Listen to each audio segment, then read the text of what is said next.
이 영상은 진짜 너무 무료로 풀기 아까워가지고 한 달 있다가 회원 전용으로 돌릴 거예요. 특히 마지막 부분이 진짜 1000만원짜리 코칭인 것 같네요.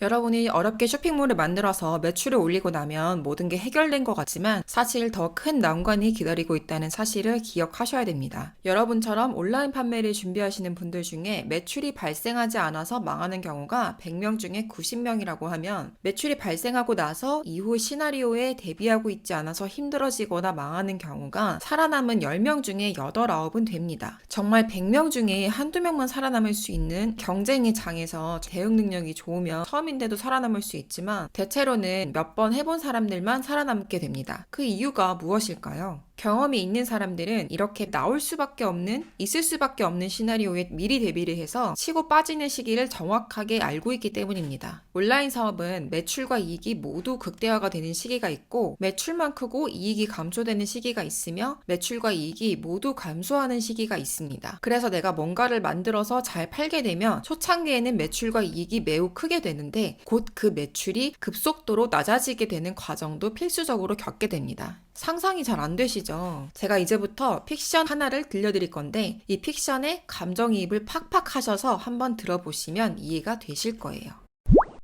제가 온라인 창업을 야심차게 준비했습니다. 아이템으로 뷰티 아이템을 찾다가 쌍꺼풀 테이프라는 이게 좀 요즘 학생들한테 잘 팔린다는 소문을 듣고 쌍꺼풀 테이프를 온라인으로 팔아보면 어떨까 생각해서 이것을 온라인으로 팔기로 했어요. 오프라인 매장에서 보니까 15,000원 정도에 팔고 있으니까 저는 온라인에서 9,900원에 판매를 하기로 합니다. 첫 달엔 300만원, 둘째 달엔 1000만원, 셋째 달에는 3000만원 이렇게 매출이 발생했네요. 오, 재고가 회전이 되는 속도가 빠릅니다. 추가 발주를 넣고 무슨 제품을 더 출시할까 행복한 고민을 합니다. 하지만 어느 날 친구가 저에게 무슨 URL을 하나 보냅니다. 인스타그램 광고인데 제가 만든 쌍꺼풀 테이프와 똑같은 제품이 개똥이네 샵에서도 팔리고 있어요. 가격은 9,500원. 심각하게 열이 받습니다. 당장 그 홈페이지를 들어가 보니 제가 만든 쌍태와 99% 일치하는 거의 똑같은 제품이라고 봐도 무방한 제품이 팔리고 있는 거예요. 내 제품보다 무려 400원이나 저렴한, 그래서 이 제품으로 고객이 갈아타기 시작합니다. 제 매출도 여전히 오르긴 하지만 3배씩 오르는 그런 기염을 토하진 않네요. 판매 6개월 차, 개똥이뿐만 아니라 소똥이, 말똥이도 쌍태를 만들어 팝니다. 가격은 8,900원까지 내려갑니다. 9,900원을 고수하기에는 나의 쌍태가 막별한 건 없어요. 가격을 내려버리면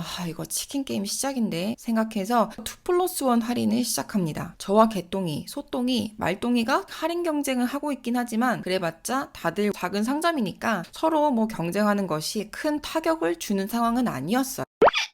그런데 어느 날 인스타에 뷰티 유튜버를 내세운 엄청난 어그로를 끄는 쌍태 광고가 나와요. 가격도 1+1에 12,900원. 무서운 속도로 매출을 올리고 네이버에서도 1, 2, 3등을 우리가 나눠 먹고 있었는데 우리 위에 떡하니 광고를 띄워서 순식간에 쌍태 수요를 다 빨아들입니다. 그리고 1년 뒤 기사가 납니다. 그 유튜버를 쓴 회사가 그 인스타그램 인플루언서를 쓴 회사가 2년 만에 쌍태로 연매출 100억을 했다고 하네요. 그리고 그 쌍태를 시작으로 턱살 당김 테이프, 콧날 당김 테이프 이렇게 실물을 볼 수 없는 이 비대면 시대에 걸맞는 뷰티템을 차례로 내놓는다고 합니다. 그 회사는 미친 듯이 성장합니다. 아니 쌍태라는 제품을 개발해서 판 건 난데 왠지 모르게 박탈감을 느낍니다. 하지만 처음에 9,500원, 8,900원에 팔던 경쟁사 개똥이 소똥이들도 갑자기 똑같이 1+1으로 팔기 시작합니다. 그러니까 나도 어쩔 수 없이 1+1으로 팔기 시작해요. 결국 마진율은 박살납니다. 그런데 유료 광고는 죽어도 하지 않던 소똥이와 말똥이가 갑자기 네이버 키워드 광고에 돈을 쓰기 시작하네요. 내가 원래 광고 없이 키워드 데이터만으로 부동의 1등이었는데 광고로 갑자기 내 순위를 앞지르네? 그리고 심지어 개똥이는 자기 상품을 도매국에 풀어서 온갖 셀러들이 오픈마켓에서 팔기 시작해서 1페이지가 다 개똥이 상품이에요. 결국 내 상품은 2페이지로 밀려나요. 이 사태를 보다 못해서 나도 네이버 키워드 광고에 돈을 쓰게 되고 광고비와 원가를 합치니까 내가 제품 파는 금액보다 더 비싸져가지고 적자가 나고 맙니다.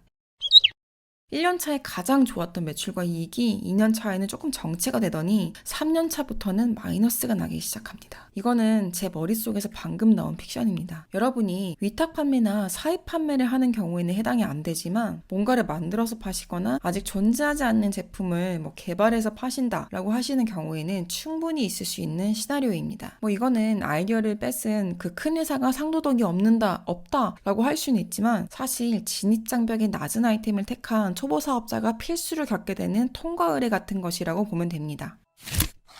장사하시는 분들 중에 이거 팔수록 마이너스예요 라는 말 하시는 경우 들어보셨죠? 저는 사업을 하기 전에는 이 말을 절대 안 믿었는데 지금은 절대적으로 믿거든요. 오프라인에서 목이 좋은 자리를 한번 점거하고 나면 최소 1년은 그 고객 수요를 보장받는 데 비해서 온라인은 광고비가 매일, 매시간, 매분 경쟁적으로 바뀌기 때문에 갑자기 큰 회사가 치고 들어오면 실시간으로 계속 좋은 자리를 빼앗기기도 하니까요. 그래서 온라인은 치고 빠질 수 있어야 버는 타이밍에 벌고 잃을 타이밍이 오기 전에 빠질 수 있어요. 온라인 시장에서 제품 팔 때에는 특히 성장하는 시장에서 더욱 그런데 적절한 타이밍에 맞춰서 성장하지 못하면 도태되고 돈을 잃어버리는 타이밍이 옵니다. 온라인에서 창업을 하는 것도 결국은 자영업을 하는 거라고 볼 수 있는데 오프라인에서 매장을 내고 하는 자영업의 경우 최소한 특정한 자리를 점거해서 그 자리의 수요는 어느 정도 확보를 하는 진입장벽이 있잖아요. 그래서 재능이 없다고 하더라도 자리만 점거해도 최소한의 매출은 나올 수 있는 거고요. 하지만 온라인은 자리를 점거조차 안 하기 때문에 매월 나가는 돈은 없지만 마찬가지로 매출 또한 자연적으로 발생하지 않으며 매출이 발생해서 어느 정도 궤도 위에 올라가게 되면 금방 혼돈의 카오스와 같은 무한 경쟁 상태로 버텨내야 하는 거죠. 보통 많이들 생각하시는 진입장벽이 우리 제품이 최고야, 우리 제품은 기존의 제품과 달라 이건데 대체로 대표님들은 제품 개선에 너무 빠져있다 보니까 고객들이 느낄 수 있는 제품의 차이보다 너무 가가지고 고객들이 느낄 수 없는 정도까지 차이를 벌려놓고서 온라인 판매에서 그걸 일일이 다 전달하기도 좀 불가능하고요. 오히려 너무 많은 정보를 전달을 하려고 노력하다가 고객이 그냥 머리 아파서 손가락으로 스와이프를 하고 나가버리는 경우가 많기 때문에 제품에 지나치게 애정을 가지고 투자하고 그것을 다 설명하려고 하는 것은 위험한 선택일 수 있어요. 그리고 좋은 제품이라는 게 유의미한 진입장벽이 절대로 될 수 없습니다. 좋은 제품은 반드시 높은 원가와 낮은 생산성을 수반하게 되는데 이것은 결국 높은 판매 가격으로 이어지거든요. 높은 판매 가격은 온라인 마켓에서 상당히 불리한 요소입니다. 그리고 처음 제품을 생산해보는 사람이 접근할 수 있는 수준의 제품이다? 누구나 생산을 할 수 있다는 뜻이며 진입장벽이 없다는 뜻입니다. 그럼 정말로 유의미한 진입장벽에는 어떤 것이 있을까요? 오히려 제품보다는 판매 능력 쪽에 더 집중되어 있다고 저는 생각합니다. 검증된 마케팅 능력, 어디 제대로 된 회사에서 마케팅 업무를 전반적으로 1년을 해봤다. 아니면 내가 인플루언서라던가 내가 5만 명 이상쯤 되는 카페나 커뮤니티를 운영하고 있다던가 내가 제품을 출시하면 아무따 홍보해줄 10만 이상 인플루언서 친구가 20명쯤 있다. 부모님이 공장을 가지고 있어서 특정 제품이나 원재료 소싱을 훨씬 싸게 공급받을 수 있다. 이런 것들이 좀 유의미한 진입장벽이 될 수 있겠습니다. 그리고 진입장벽이 낮은 사업을 하면서도 이런 과정을 겪지 않으면 사실 자신이 택한 아이템이 이 시장에 검증조차 받지 않은 거라 아예 사업을 접으셔야 된다고 보시면 됩니다.